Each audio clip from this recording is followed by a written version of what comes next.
And joining us on the line, live from Costa Rica, is Kerry Jensen. I can find him here. I'll unmute him. Oh, there you go, Hello, Kerry. welcome. Hello. Welcome, everyone. So, this is very exciting. Delphi Week, 20 years of Delphi.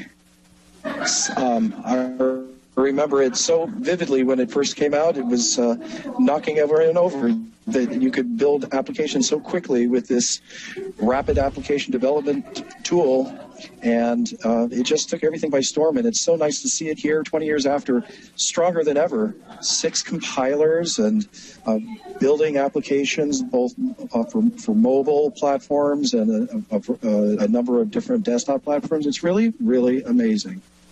yeah, and you've been with Delphi since pretty much the beginning, right? Yeah, I came over from the Paradox side. So I started with Paradox in late 1987, and I was involved in quite a few of the Paradox-related conferences, and I was also involved in the Borland conferences. In fact, I was one-time chairman of the Paradox Committee, but also a committee member a number of years, and that's when the Pascal team was, it was during the time when the Pascal team was starting to build the foundation of Delphi.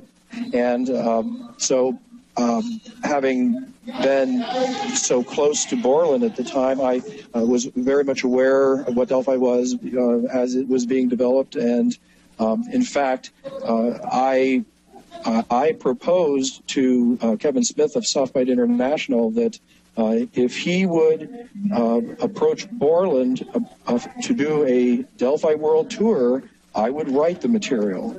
And everyone got on board with that because SoftByte had been doing the Paradox World Tours for a number of years, and I had participated both in the Paradox 5 and Paradox 7 for Windows World Tours. And so, and I also was a columnist in the very first issue of Delphi Informant magazine, so I definitely was on board right at the beginning. In fact, I'm now in San Jose, Costa Rica, so I can't do it, but I intended to take a picture of my original Delphi client-server edition box that I have that is still shrink-wrapped. It's never been opened. Oh, wow. I've seen lots of people putting pictures online, but I don't think I've seen a original Delphi client server in the shrink-wrap box picture yet. Yeah, most people would have opened that up, but I had to keep one of them for myself for posterity. I've actually got quite a nice collection of Delphi versions, and I'd say maybe 6 of them are still shrink-wrapped. And yesterday morning, Kerry, I showed we have Windows 3.1.1 VM with Delphi 1 client server installed. So I showed building a simple Delphi 1 app using Parallels running on my Macintosh, so people could see if they had never seen the Delphi 1 in action, building an edit box, list box, single button app. I didn't try connecting to database or whatever, but that's doable as well. Well, there was, you had limited choices there. The drivers it would have been really hard to get an old version of Oracle or something. Yeah. But I laugh because you look at original Delphi, we all call it Delphi 1, but it was just really, the name was just Delphi. It didn't have the number, but it is so primitive looking. Oh, I'm sorry. Do you hear music coming through? Yep, just a little bit. Yeah, we do. Okay, it's not something I can really control. I'm at a lounge overlooking the Central Valley of Costa Rica here, and I'm on a borrowed computer. But in any case, I laugh because you look at Delphi, and it was so, today, if you compare it to the beautiful IDE of Rad Studio XE7, it was so primitive, but it was so powerful at that time. I really tried, David, I tried to do exactly what you did, which is create I guess you had a Windows for Workgroups, Windows 3.11 install on VM. I went and tried to find my Windows for Workgroup disks, and I could not. So I just finally broke down and installed the original Delphi on a VM, but it was under Windows 7, so it wasn't the same. But you got it under Windows 7. It's interesting how how far Delphi has come. But even in those early days, I used to, during the Delphi World Tour, I said, this product's so remarkable. You can build a multimedia application in less than 60 seconds. And I think it was probably the third city that I said that in, and some guy jumped up and he says, I got a stopwatch, go. It took 42 seconds. So, wow.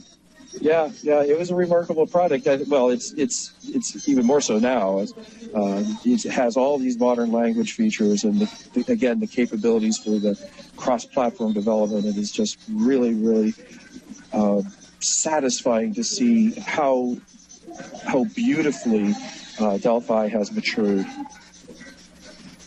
Yeah. So I see you've got the Delphi Developer Days screen up there. I've had kind of a front row seat. I was on the original Delphi World Tour, and in fact, I toured every single year with Delphi. I did the Delphi World Tour, Delphi 1 through Delphi 5. That was the end of the Delphi World Tours. Then for 1 year, I did something with the Informant Communications Group, who published Delphi Informant Magazine, and that was called Delphi Development Seminars.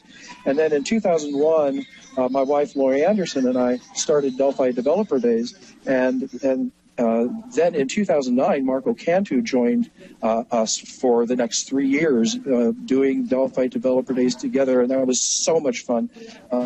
Marco is such a intelligent and fun person. It was just great working with him on that. For the last 2 years, I've been working with Bob Swart. Bob is just one of those Delphi luminaries. He's contributed so much over the years, and he's a good writer. And we had a great time. And because Bob is having a sabbatical from travel on this first part of the year, we up with Ray Cup, which I think is such an incredibly special opportunity. Ray and I have known each other for such a long time, and it goes back to the Borland Conference advisory boards. That's when I first met Ray, and we're going to have a great time. And I wanted to mention that that if any of you out there are interested in going to the Chicago event on April 13th and 14th, you better sign up soon. I think we have 6 seats left. Wow. We limit the size of this. I believe that we can allow 45 people, and there's only 6 seats left, and they'll be gone very soon. So, but we do definitely have seats in Amsterdam, Oslo, and Frankfurt. So if you're a U.S. developer and we sell at Chicago, hey, talk to your boss and see if they'd send you to Amsterdam. That's a wonderful city. It is a wonderful city. Oslo is also beautiful. Yeah. So is Frankfurt. Oslo is the only place I haven't been out of those. So it's very interesting. Very nice, and you can take day trips on cruises to go up into the fjords. And it is an expensive city, but it's very nice. There's the painting, The Scream by Edvard Munch, is housed in a museum there. And when the last time Loy and I were in Oslo, we went and saw the painting, and I think it was the next year it was stolen. And oh my! I think it was 8 years before they actually found who stole it and were able to recover it. So I was actually talking with earlier today, saying that there's so many. I have a big stack of books at home, and a bunch of them are from the Delphi Developer Days, your courseware that you put out, and then realized those are a substantial Delphi book in and of themselves and a valuable resource. It is, and we do, in order to encourage people to sign up and come to Delphi Developer Days, that's how you can get the book. Or by being Jim McKeith or David I, that's how you can get a copy of the book too, but we don't sell it outside of the event. It's designed to be very, very similar to the early conferences. You may recall that decades ago, when we would go to a conference, you'd get these big binders with all of the talks all written out. And I always thought that was excellent. So that became a hallmark of Delphi Developer Days, and also the other, Delphi World Tour and Delphi Development Seminars. And I also did a couple of years. I did an event in Europe called Borland Developer Days. It was always important to me that you have the written material. And so I'm in the midst of writing that now. I've finished 4 of my 9 chapters. Ray's finished some of his chapters, but this is crunch time for me because over the next 3 weeks I've got the remaining 5 chapters I'm going to finish, and then we go through the process of publishing, which is a pretty big ordeal. Loy Anderson is the editor and publisher of that book. And when I look at it's because we don't sell it on Amazon, I don't consider that one of my books. I've published 25 books now, and those books that you have on your shelf, I don't count as being those books. So what do you think some of the recent things that have been the newer technologies in Delphi that are exciting and that you think are making a big difference?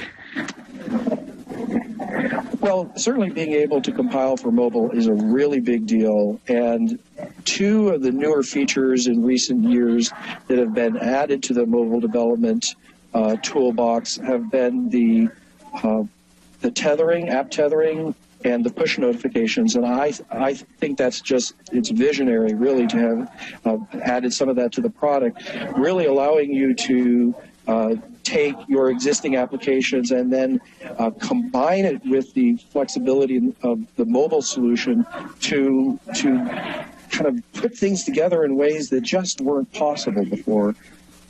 Certainly, from a language perspective, I've just really enjoyed having the modern constructs that we can use, like the anonymous methods and generics. It's really, really nice to see how much generics are being employed in the various libraries in Delphi, the runtime library, the visual component library, and FMX. That you can really see the leverage of that capability, and it's inspiring, and it makes me think about my code differently. So there's just a few of them off the bat that I think are a big deal. And while the mobile stuff is very, very interesting, what I want to stress is that if you're still using one of those older versions of Delphi, back, we say 2009 and earlier, but really everything, if you're not using one of the later XE editions, you're missing a whole lot. There are some very, very nice capabilities, like the helpers for value types, being able to take a string variable and simply say to integer at the end of it, or take an integer and say dot to string. Those are huge time savers. And so many of the new record types that have been added that we can use to do a variety of things that there were old-fashioned ways of doing. For instance, the T-path and T-file record structure, the T-stopwatch. These are, there's a lot of them like that are scattered throughout the product that you won't have if you don't have one of the later versions. And they're very powerful, very easy to use, and especially in those cases that I just mentioned, they're records. So memory management, you don't have to worry as much about it. Of course, you have to declare and use your types properly. But if you just need within a single method T-stopwatch, you don't have to worry about freeing it, because that record is going to be on the stack. It'll be cleaned up when you exit that method. That's a good point. Yep. So Carrie, this is David I, and not only the city. So it turns out Oslo is the 3rd most expensive city, at least last year. Singapore was number 1, and Paris was number 2. Oslo was number 3. But separate from that, I'm not going to ask you about all the companies that you do consulting for, and No, yes. Yeah, what I'm more interested, I think, is the types of industries or types of applications that, for the customers you train and the customers that you do consulting with and help, can you give the attendees an idea of the industries and types of applications that are happening out there that you're involved in with different customers? Well, that's an interesting thing. Loy and I have now, our company's been in business for just over 27 years. We crossed that milestone last month. And during that time, I have worked in almost every industry that you can imagine in terms of, as a consulting company, coming in and either training their developers, building applications for them, which is actually a big part of what I do, or at least helping design them and getting the teams set up to build out all the aspects of the application. And then there's just the consulting side. Let's see, did I say training, development, and consulting? That's the big three.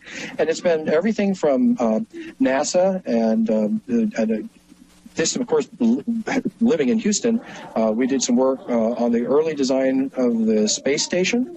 At the time, they called it Space Station Freedom, and now they call it the International Space Station. I've worked in banking, real estate, manufacturing, sales of various types. One of my larger clients was in the automotive industry, and I worked on applications that managed various aspects of a automotive dealership, including used car acquisition and reconditioning, as well as collision repair. Those were really, really interesting projects, and it just really. Not only has it been a large number of industries, but the types of applications that we see, and especially if we look over the last, say, 8 years, it's really also been just a nice collection. Most of the applications I tend to write are database applications, and they really are desktop applications. You're not going to take this out into the field on a mobile device. But we did have quite a few applications I have built that were browser-based.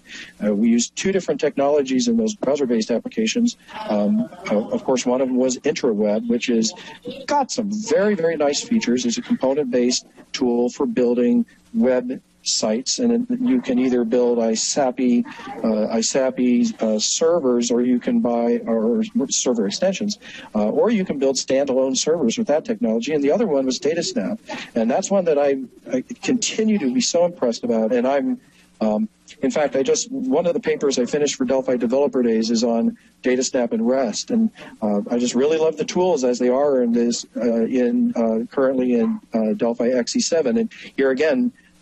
If you're using an older version of Delphi, you really, if you're going to do something like DataSnap, get up to the latest version, because each version is adding more and more capabilities, and it's a very strong product. You can use the DataSnap server to deliver data to almost any imaginable client, an HTML with JavaScript type client, or a mobile client, or even another desktop client. And you can do it fast. It's that rapid application development certainly applies to DataSnap. So those are the kind of tools, and there's been a little. I haven't done as much mobile, and so I've not been involved in a large mobile project, but I have consulted with companies that are using Delphi to do some of those mobile apps. I see a lot of interest in it, though, and I'm also aware of a number of companies that's where they've really put a lot of their focus, and they're satisfied with what they're getting. It's just a different way of looking at the world, though. When you're building mobile applications, you're working with FireMonkey, and if you're a traditional Delphi developer, FireMonkey it has a bit of a learning curve. You have to get accustomed to styles, and how important it is to understand the role of styles along with the components that come right on the component palette. But you're really going to make that application sing and dance and look incredibly beautiful. But in order to do that, you're going to get into customizing styles for those components.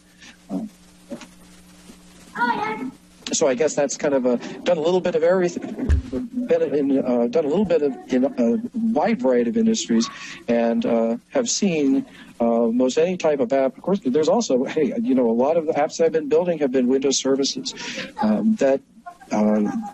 When we need to do something custom and it needs to be highly available, Delphi makes Windows services very easy to build. So there's a whole other class of application that I've seen quite a bit of. So, and as far as what takes you down to Costa Rica, maybe not specific company names, but you're down there doing consulting with a client, right? Yeah, now this is very interesting because I'm down here just for a few days to assist my client interview candidates for Delphi development positions. Costa Rica is a very surprising country in that there's a lot of high tech here, and one of its 5 top industries is software. And my client has a technical support office down here in San Jose, and they need some more developers. They're growing, and they need to add. We need more people here. So they've asked me to come in and assist in the interview process, and I'm really looking forward to it because I've worked with companies over the years assisting in evaluating developers, and it's really fun because it's really during the interview process. I almost always learn new things because I'd like to think I'm asking the right questions, but so many developers are just really, really intelligent and talented, and I think those are the features you need in a developer. But I try to ask questions that show me how they think, and I learn so much during that process. So I just got into San Jose this afternoon, but tomorrow and Thursday we're going to be interviewing, and I'm really looking forward to the process. You know, I remember at one of the Delphi Developer Days when we did the question and answer section, people were asking about hiring Delphi developers and the best way to find them and stuff like that. And I remember that I don't remember who it was that said something along the lines that when you're hiring a developer, you're hiring a developer, and that whether they know Delphi or other languages is kind of secondary to being a good developer. I absolutely agree with that. In fact, I'm pretty sure that was me saying that. Because, I thought that was you, but I wouldn't want to put words in your mouth. Yeah. There is a shortage of Delphi developers. Delphi developers out there, I don't know Delphi developers who aren't working. And I know a lot of companies who asked me, help me find a Delphi developer. And it's like, well, the good ones are out there. This is, I just think it's a great opportunity for anyone who loves software. If you get into Delphi, you're going to have work. So what the process is it's great if you can find a Delphi developer. Maybe their contract has come up and they finished their work, and now they're looking for the next contract. But in a lot of cases, what you really want to do is find someone who understands the basic principles of development. They have the capability of thinking abstractly. They have the patience to design before they type and understand the principles. And then you teach them Delphi. So find a good candidate, somebody who knows how to develop, understands it, loves it, as we all do. I mean, you can't really be a developer unless you are passionate about this. And then teach them Delphi. And I haven't seen a situation where that hasn't worked out, because once you start showing, here's a person that doesn't know Delphi, and you start showing all the cool things that can do it, they start to say, hey, why didn't someone else tell me about this before now? So it's kind of entertaining. Yeah, I've worked with there are different tools differ, but Delphi is a great one, and everyone I've seen, you start teaching them and they get enthusiastic. Yeah, I was going to say I was working one place one time, and I was working with some other developers that were using other tools and other languages, and started showing them Delphi and getting them to be on that. Like, wow, I can do a lot of stuff. And they said this is so much more work in the other tool using the different other APIs and stuff like that, because it just it just was. And so it felt like they were much more productive and able to get much more done and more fun. Things are getting exciting there, huh?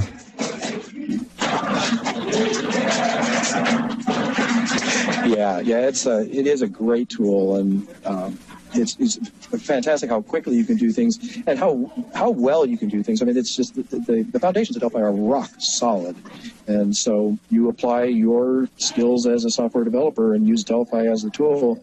As long as you're using it properly, Delphi can't do everything, and no language can. But as long as you're using it for the things it was built for, which are quite a large variety of things, you're going to be satisfied.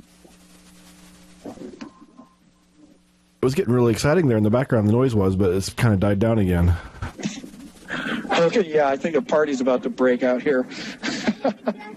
and it's not has nothing to do with me showing up in San Jose. I can assure you that. But I just, as my client brought me up here, he said this would be a great place to talk with Embarcadero, is up here above the city of San Jose, overlooking the valley and with the mountains in the background. It's really quite a stunning view I have here. I think they're going to open the bar here in the next few minutes, and it's going to get rocked. All right. Well, maybe we'll let you go, and you can post a picture of your view on Twitter or something like that, so we can see what you're seeing. And if you can. Great idea. It is a cloudy day, but great idea. I'll take a picture. It may not look so good because there's clouds, there's rain in the distance. I mean, it's one of these stunning views, but it's supposed to clear up in the next day or two. I'll try to get a really good shot before I leave here, and I'll post it up on Twitter. All right, yeah, just put the Delphi Week hashtag on it, and we'll keep an eye out for it. Absolutely, I will definitely do that. Hey, well, it's been great talking with you guys and reminiscing, and also talking about what's going on with Delphi now and the development that's going on and the capabilities that it supports. So thank you very much for this opportunity. Oh, thank you. Okay, take care. Okay, Kerry, take care. Bye.